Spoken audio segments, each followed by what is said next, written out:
Welcome to the One Zen Academy podcast. This is everything health, wellness and fitness all under one roof. My name is Kieran and I've got 15 plus years in sports rehabilitation, fitness and health. I've been heavily involved in research and the practical application of it. I offer a results-based service, which is what I bring to you today. Enjoy.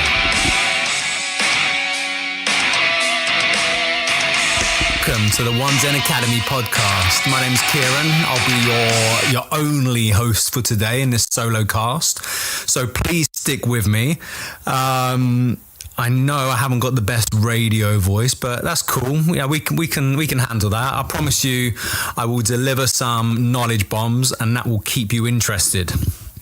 So I'm going to talk to you today about health and vitality, but much deeper than that, we're going to talk about gut health and the role that plays within our overall health and our makeup. Now, please stick with me. I know you're thinking straight away, Kieran's going to talk about gut bacteria and he's going to try and make that sound interesting. Yes, that's right. I am going to make it sound unbelievably interesting. So stick with me. So for instance, I'm a firm believer in an holistic approach to health, in that everything we do and how we do it contributes to our health, performance and recovery. And I don't just mean performance in sports performance. It could be performance in life, cognitive performance, physical performance, playing with your kids and such. And when I say recovery, I don't just mean recovery from training. It could be recovery from life. You know, if you've had a hard, stressful day, you need to be able to recover at the end of the day so your new day starts as good as you can. So that's kind of where we're coming from with this. So we know that there is a strong link between your gut health, your mental health, and your immune system. And we call this the gut-brain axis. And these two areas constantly talk to each other. In fact, our gut bacteria, or we'll refer to it as our microbiome, it makes up to 90% of all the cells in our body. So yeah, that's right. 90% of you is other life forms. So we get lost in ourselves sometimes and we think, I'm who I am. But actually 90% of you is home to a lot of other civilizations. Okay. And sometimes that can be quite humbling on its own. So imagine if we were, the same in the gut of a bigger, massive beast. And that may be a metaphorical or metaphysical question for another time. I won't go there. I won't make you too paranoid. So if you took away all of our gut bacteria, we would have approximately 26,000 genes. And that sounds quite impressive until you compare us to rice. That's right. I said rice, the grain that you eat. Rice has 46,000 genes. So we are less evolved than rice. Wow, there's some humble pie for you. So yeah, rice is more complex than us. But with all of our bacteria in our guts, we have over 100,000 genes. Yes, we're winning again. So with us and our bacteria, we make a very complex life form. And we have a symbiotic relationship, i.e. we help each other out to live. We have over 100 trillion bacteria in our gut, over 1,000 different species, and between 7 to 36,000 strains of those bacteria, of those civilizations. Wow, that's an awful big number. So you have, in essence, in your gut, the Garden of Eden. And yes, don't worry, I'm not going to get that deep that quick. So what? I mean, it sounds cool, but who cares really? Well, I care. If we kind of delve into what that looks like and what it is, the gut bacteria can process food, In fact, it processes a lot of our food. We like to think it's us. It's not. And they make vitamins. Okay, so they can make us vitamins either from food or when we don't have any. They can metabolize drugs and they can kill foreign invaders. They pretty much keep us going and keep us safe. Because if they didn't, then they would also die. And obviously that's a lose-lose situation. In fact, they make up to about 80% of your immune system. So straight away, if your immune system is malfunctioning in some way, i.e. you keep getting frequent colds and viruses, but they're the common cold, but you're bedridden, and this is a common occurrence. It may actually be a gut related issue. I said maybe, I'm just putting ideas out there. So I'll give an example. So Sandrini et al. 2015 from the Journal of Endocrinology showed that these bacteria have significant effect on disease states, a lot of different diseases in fact, and they linked it to diseases such as colitis, rheumatoid arthritis, type 2 diabetes, Alzheimer's, and much broadly IBS. And these seemingly unrelated disease states, they're starting to link now to bacteria, or what they call a dysbiosis. And this is an imbalance between the good and the bad bacteria. And that's useful to know, because if it does come down to our gut bacteria, then we have a lot of control, a lot of say with regards to that. And this unbalanced level of bacteria we will refer to ongoing as a dysbiosis. So you may hear that term from time to time. So let's take a deep dive into what actually happens when we first erupt onto the scene. And I promise you now, I hear myself saying the word erupt. It's a really poor term, especially coming from a guy. I mean, when you're first born. Yes, that's right. I'm talking about birth. So you can imagine erupt. Yeah, is not the best word. And apologies if my missus is listening to this. So let's start there. Birth. If you're born through the birth canal, as your mother is pushing you out, you're exposed to your first major bacteria. As you slide along the birth canal, you ingest certain bacteria from your mother, and it goes all on your skin. And these first bacteria are generally called lactobacilli and bifidobacterium. And bifidobacterium you may have heard from things like yogurt commercials and so on. These are lactic acid based bacteria, and they can help line your gut, because up to that point you don't have anything, and they can line your gut. And what these do, these help you break down milk and provide you with energy. So the bacteria basically, they have some for themselves when they break it down, and then they feed you some. So you're more able to digest that first portion of milk, i.e. breast milk. And that brings us on to the next bit. Breast milk is full of your mother's immune cells. It's fantastic stuff. It's full of immunoglobulins, which are like antibodies, which fight off viruses and disease and so on. They're also full of long-chain fatty acids, which help the brain and the nervous system and general development. And then, of course, you have protein, which are the building blocks of, the physical world. So that's good as well. And a substance called colostrum, which protects you as a whole, and that's again full of some good stuff that will form the first part of your immune system. It also contains things like oligosaccharides, which act as prebiotics. So you may have heard the term probiotics. Well, prebiotics is like the food for the bacteria.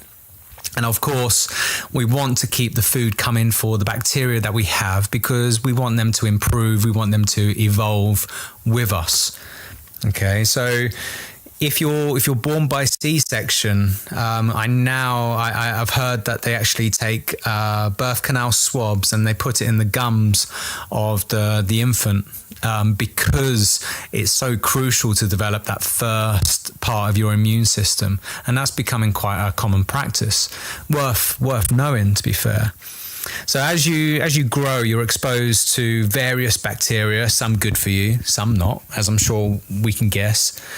But the issue seems to be, and this has been studied a fair bit now, if you're in a sterile environment, it's never good for you long term.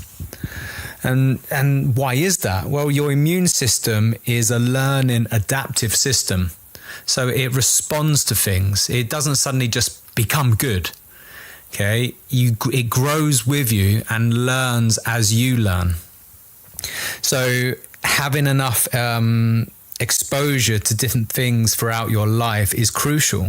The food you eat, the environment you live and play, the stress you're exposed to, all play a role. So yes, it is time, if you have kids or you yourself, it's time to get dirty. It's time to get in the mud.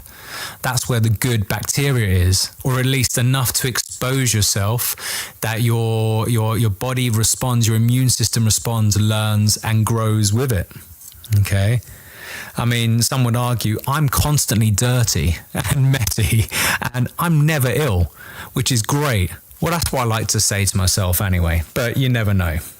You never know.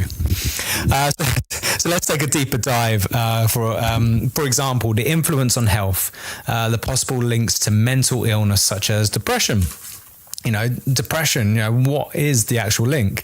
Well, we have to appreciate certain forms of depression are due to neurotransmitters in the brain. So a neurotransmitter are like these little messenger signal chemicals in the brain that allow messages to be passed along. So you may have heard the word serotonin before, and serotonin is a neurotransmitter. Neuro just means nerve. And dopamine, the feel-good, you get a hit of dopamine when you open emails now, apparently. It's really kind of the addictive thing. If you ever played video games and you beat the end of level boss, you get a surge of dopamine and it feels really good. And it obviously keeps you coming back for more. So these things have been implicated in depression when we don't have enough or when our body doesn't use them well enough. So serotonin, for example, allows messages to cross the synapse. And the synapse is the end of the nerve and the beginning of the nerve. So it allows messages to pass through the synapse in your brain. So imagine you're on one side of the river and you need to cross to the other side. Serotonin would act like little stepping stones, allowing you to jump across the river. Fantastic. So the longer the stones are there, the more secure I am at delivering the message to the other side of the river. I know I've got a longer time to do it. I know actually maybe a few of us could pass at once and we could keep the messages coming. So, but what might happen is the serotonin, the stepping stones don't stay there for long enough and they get soaked back up into the synapse. So the message can't get across. And in some susceptible individuals, this can cause depression or be implicated in depression. And this is what most antidepressants do. They're selective serotonin reuptake inhibitors. So they basically prolong the stepping stones for longer and longer. But we also have to appreciate that 90% of the serotonin we make is made in your gut. Yeah, I know. First knowledge bomb, I feel. So it's made in your gut. So any dysfunction in your gut may inhibit your production of serotonin straight away. So for instance, when you suffer a major stress, your hypothalamus, which is a region in your brain, releases corticotropin releasing hormone, which we'll refer to as CRF. This then tells your pituitary glands, another region of the brain, to release adrenocorticotropic hormone, which we will refer to as ACTH. This then tells the adrenal glands, which are on top of your kidneys, to release cortisol, which is your main stress hormone. And the main job of cortisol is to keep energy coming. So it keeps circulating blood sugar high, suppresses inflammation, and suppresses pain. And we call this your HPA axis, hypothalamus, pituitary, adrenal axis. the issue is you also have these CRF receptors in your gut, and over time, a constant increase in stress tells the gut that maybe, just maybe, it's under attack. This may be benefit of some bacteria, not others, and again, this may cause that dysbiosis, the unbalance between the good and bad bacteria. So we know in your gut there's a thin layer of mucus. I know, mucus. It even sounds like a horrible word, but mucus. There is a thin layer there. And basically it protects your cell wall from everything inside your body. And when we talk about the mucus, we can decrease the lining of that mucus. So the permeability of the gut thins. So bigger, undigested bits of food can now go into areas of your body where it doesn't belong. The result? Well, just as you can imagine, your body attacks it.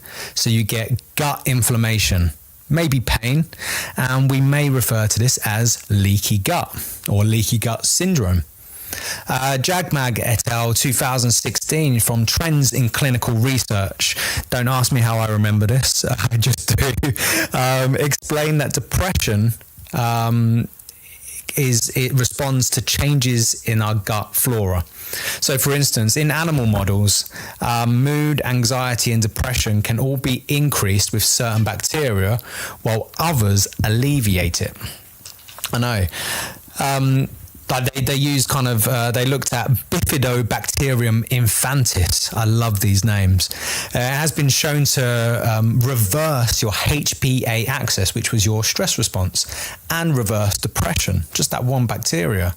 They showed that Lactobacillus rhamnosus decreased anxiety and depression. Bravo et al. 2011, National Academy of Sciences, USA, goes on to discuss the role of Lactobacillus rhamnosus and demonstrates that it regulates immune function as well as the mucus lining of the cell wall. So, I mean, we previously mentioned that the lining during stress can thin out. So what they found is just providing the body with this one bacteria helps with the function of that gut lining. So you get less things like leaky gut, IBS and so on. And that's just, one bacteria on its own out of, we named 1,000 different species. So things like antibiotic usage depleted the gut microbiota, which decreases an amino acid called tryptophan. And this tryptophan is also a precursor to serotonin. So we use this amino acid that we get from protein-based foods, and we use it to create serotonin. But they also found that it decreased BDNF, and BDNF stands for brain-derived neurotrophic factor. I know, these names are fantastic. And BDNF is a natural fertilizer for your brain. It grows new brain cells, basically.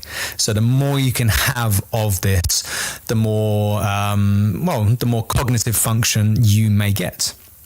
So in the broader health, in a review in the Journal of Obesity, Harris et al. 2011 showed that humans with high body mass had low bacteroidetes.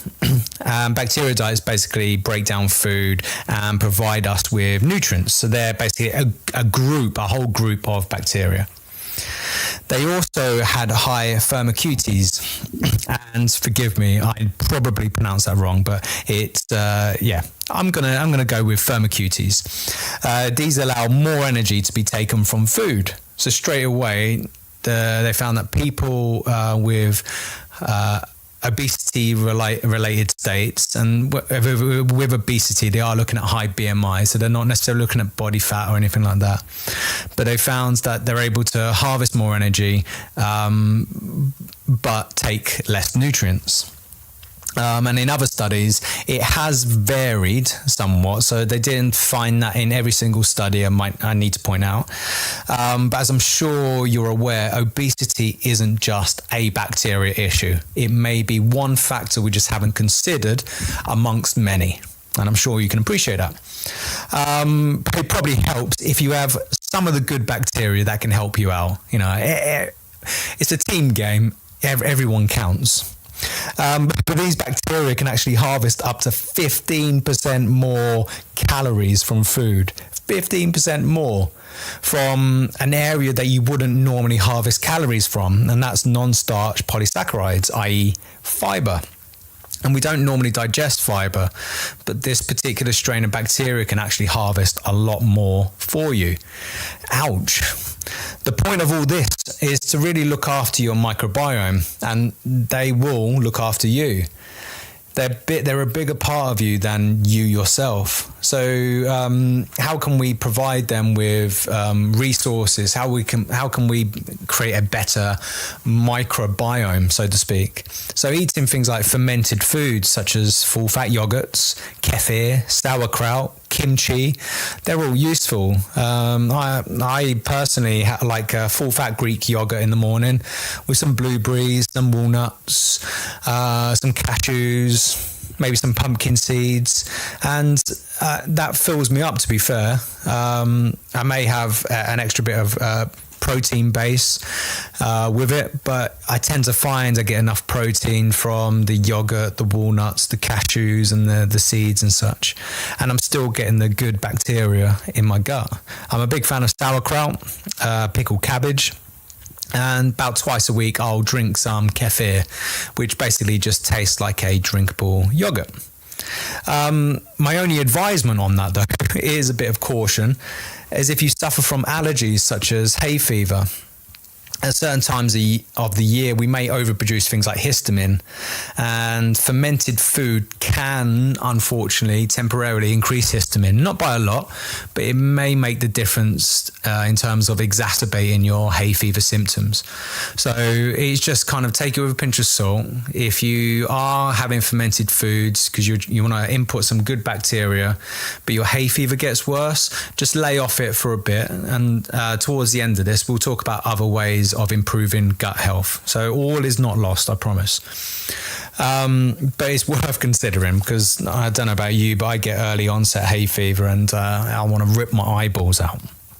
But I use prebiotics for better gut health. And when I say prebiotics, I am a fan of apple cider vinegar, but I want to make clear, I don't think it's a cure-all. Like if you go on some websites, they will list the top 20 reasons why you should drink apple cider vinegar, and within that somewhere they'll state something like it cures cancer or decreases tumor sizes, or they'll say something quite controversial, which is normally to do with clickbait, to be fair.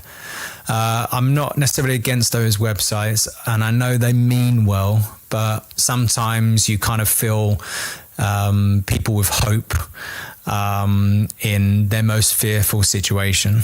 Like I said, I'm a fan of apple cider vinegar. I don't think it's a cure-all, but I have had some amazing benefits with regards to improving gut health and function, and generally decreasing blood sugar level. And that's from my personal experience.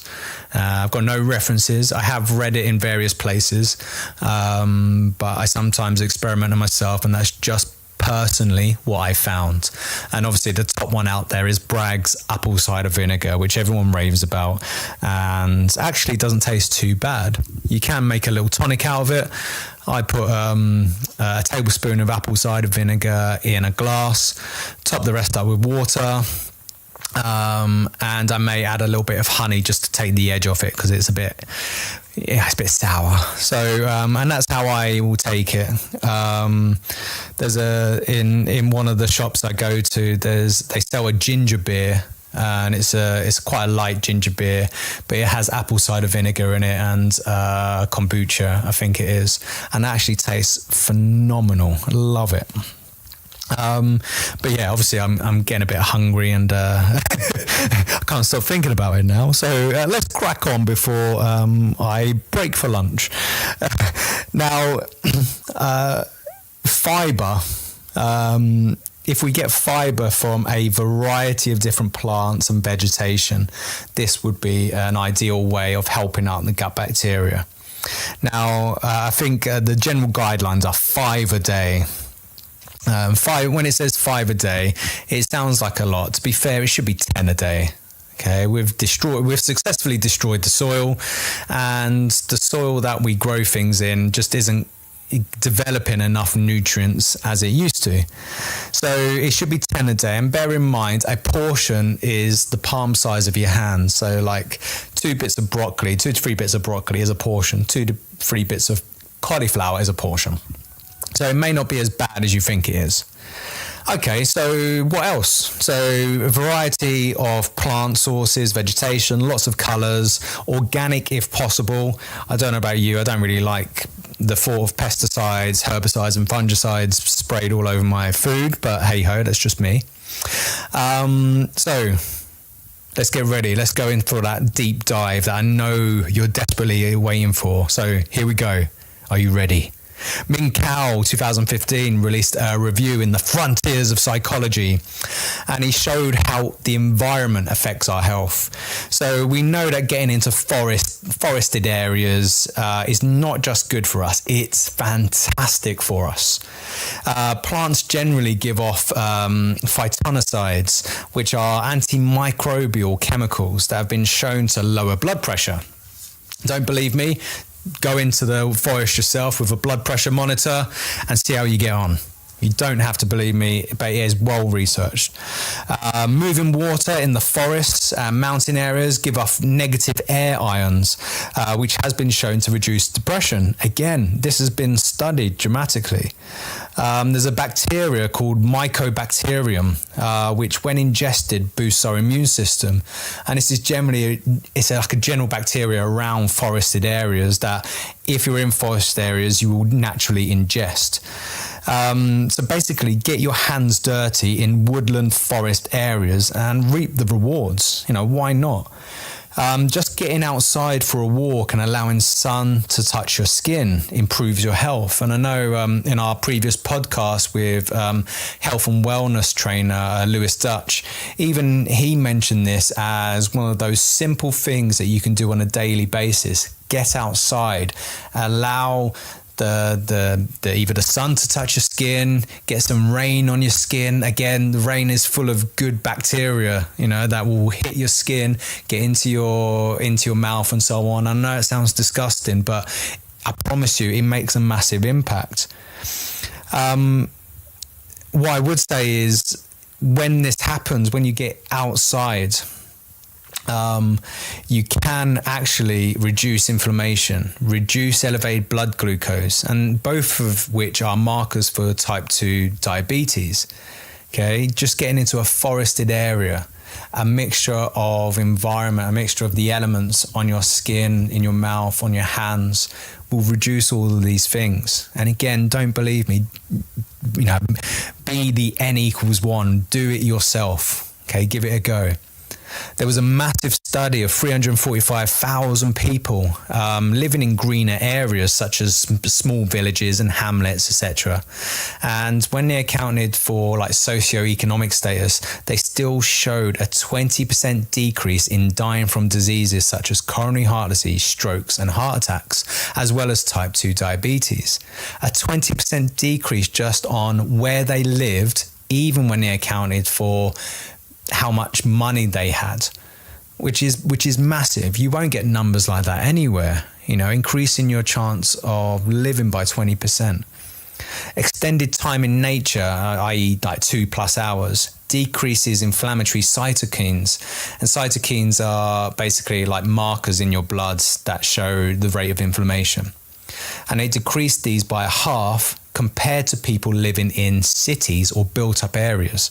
So again, just by spending extended time in nature, and it could be in forested areas, it could be in mountainous areas, wherever it is, woodland areas in general, inflammation will decrease. And if inflammation is decreasing, I promise you, recovery is very much increasing.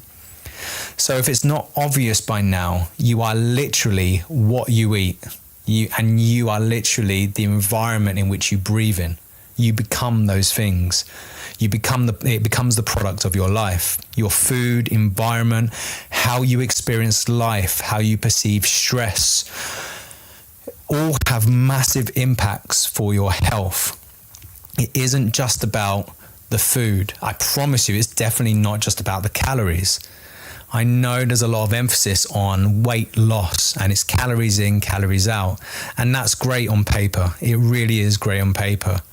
But as I discussed with a lot of my pre-diabetes groups, when we talk about nutrition, they know how to lose weight. But when I ask the question, is it easy or hard to lose weight? They always say hard. And I promise you, we make up a mountain of different reasons why it's hard.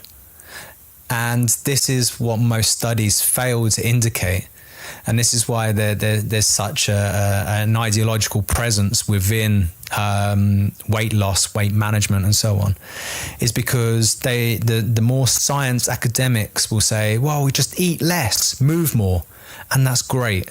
That's great if you're a robot and it works for you. But we're people. And we have to live in certain ways where, we have certain belief systems, we from a certain culture, we have certain social pressures, we have certain finance issues, time issues, and so on. So what I will add, though, is the little things that you do make a massive impact. So imagine you drop a pebble into a pond. As you look down, the ripple effect is quite small. But if you look up and out, more long term, the ripples get bigger and bigger. Now imagine if you dropped lots of little pebbles in, and these represent little tweaks to your lifestyle. And it could be an extra 10 minutes walk in a woodland area each day, or 5 minutes. It could be eating a couple of extra portions of veg. It could be breathing on, in a quiet place for an extra 2 minutes a day. If you dropped all those pebbles in and then looked up, the ripples as they go out converge on each other and make bigger waves. And this is how it happens in your life. This is how it happens in your body.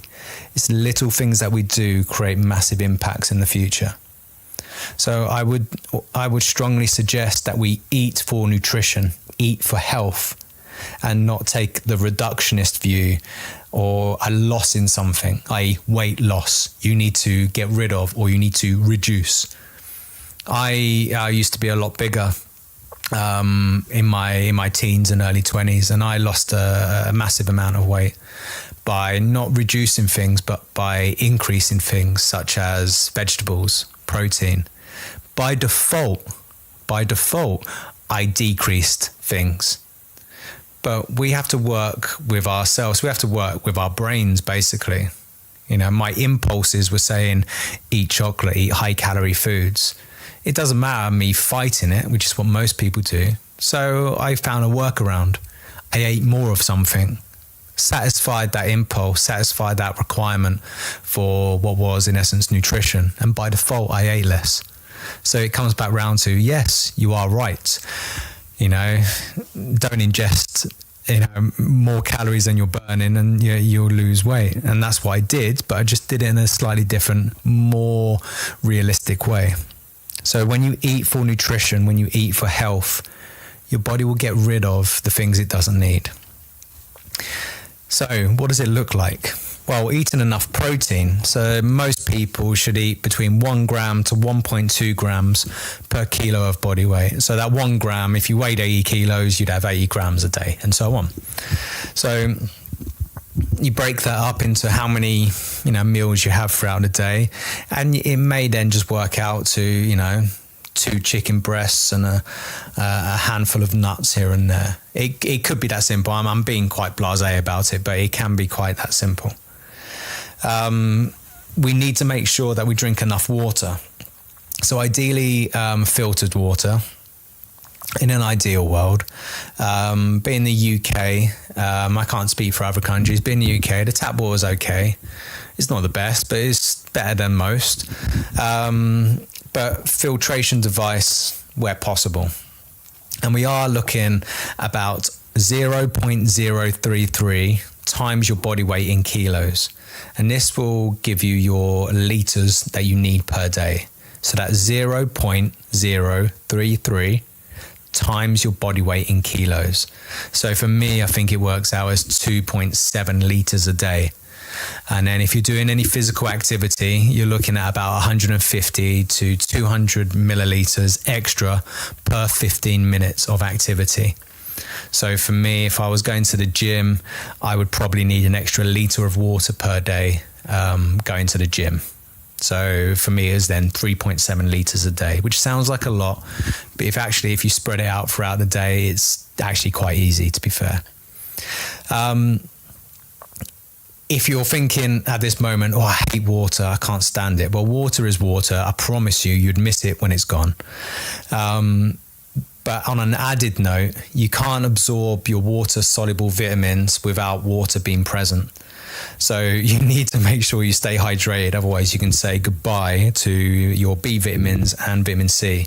And I'll give you an example of why that's important. So you need vitamin B6, for instance, which you can get from certain meats, avocados, spinach, and so on. And basically, B6 will convert tryptophan, that amino acid tryptophan, to serotonin. Now imagine, we've already discussed serotonin is quite important in certain depressive states. So if I'm not getting enough serotonin, I haven't got enough of those stepping stones. So depression can often be the result. So I need to make sure that if I suffer from any mental illness, that my nutrition is perfect. I don't have a choice in it. I'm not saying that just having extra B6 will sort it out for you. I'm not saying that at all, but please don't overlook it, because if you're not getting enough of it, then it could be a massive factor. So we need B6 to convert tryptophan to serotonin. And of course, if you're having sleep disturbances, then serotonin actually converts to melatonin. So you can imagine depression and sleep tend to go hand in hand. And we know if you burn through all your serotonin, people tend to then wake up in the middle of the night. And if you wake up in the middle of the night on a constant basis, one of the possible reasons, and there are a few, one of the possible reasons might be due to lack of serotonin, then making melatonin, which is your sleep chemical. Or because you didn't get enough B6 or tryptophan, which you'll get from your protein-based foods. So, i.e., eat enough protein. You can see how it all starts to fit together. So make sure you get enough fats from good sources such as avocados, olive oil, mackerel, salmon, wild Alaskan salmon, that is, not your farmed nonsense, walnuts, flaxseed, chia seeds. All of these will give you some really dense, awesome fats, like your monounsaturated Mediterranean fats, which will create more optimal blood glucose levels, but more optimal cholesterol levels. Things like walnuts and salmon and mackerel and so on will give you a high amounts of omega-3, which are very powerful anti-inflammatory. Again, they'll improve your blood sugar levels and so on. So your body will definitely need these. And these all help also to reduce inflammation overall, i.e. gut inflammation as well, improve cell and nervous system function. So these are what we call essential fats. So health in general, what is it really? It's everything you are. And you probably have more control over your health than you could ever dream of, really. Little tweaks here and there over time will make a massive impact and create positive, long-lasting change. So if it's not clear by now, move more, but move more in nature. Get out into forested areas. Get your hands dirty.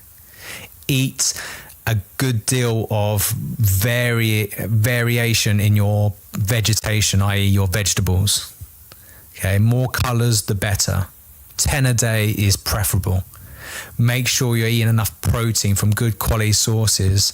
If you don't eat meat, then make sure you get it from a variety of different beans, lentils, pulses, etc. Make sure you get enough water. If you're not getting enough water, then you can't possibly be absorbing and utilizing your water-soluble vitamins, such as B6, for instance. And B vitamins are also involved in your metabolism as a whole. Vitamin C also helps absorb things like iron, which is essential for getting oxygen around the body and such. So again, if you're dehydrated, you will not get these vitamins into your system, nor will you be able to use them.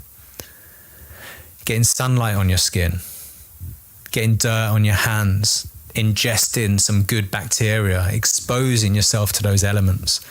These are all the things that improve health and gut health. They have a positive impact on you. So just to consider food as a whole, or compartmentalize just food, I believe is a big mistake.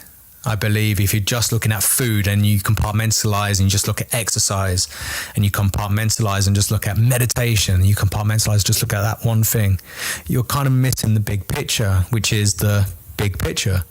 It's the tweak on all of those things throughout your day, and your brain and your physiology, i.e. your body, it loves consistency. So creating little positive habits throughout your day and throughout the week is definitely the way to go. But that's just my humble opinion. I hope there was something within that you got out of. If you do want more information on how to improve health, I don't mind you contacting me directly via email. My email is kieran.cronin. That's KIERON.cronin, CRONIN @yahoo.co.uk. I know it's Yahoo. I know it's very 90s. I'm old school. What can you say? Or you can go to my website, which is One Zen Academy. So ONEZEN academy.com. For more information, or again to contact me directly. We do operate an academy if you want to become a personal trainer. We go through a lot of this stuff in our nutrition. We go above and beyond the textbook, basically. If you want to be a sports therapist, we deliver qualifications on that, and we also deliver a yoga practitioner qualification. So please get in contact if you have any questions. My name's Kieran. I hope you enjoy the rest of your day, and I hope this was of benefit. Please share and spread the love with your friends. We are a small fish in a very big pond. So please subscribe, leave a 5-star review, and if you've got time, leave positive feedback if you're listening on iTunes. Thank you for your time, guys. Thank you for joining me for the One Zen Academy podcast. I hope you found this beneficial. For more information, go to www.onezenacademy.com. That's onezenacademy, all one word, .com. My name's been Kieran. I hope to see you next time. Thank you.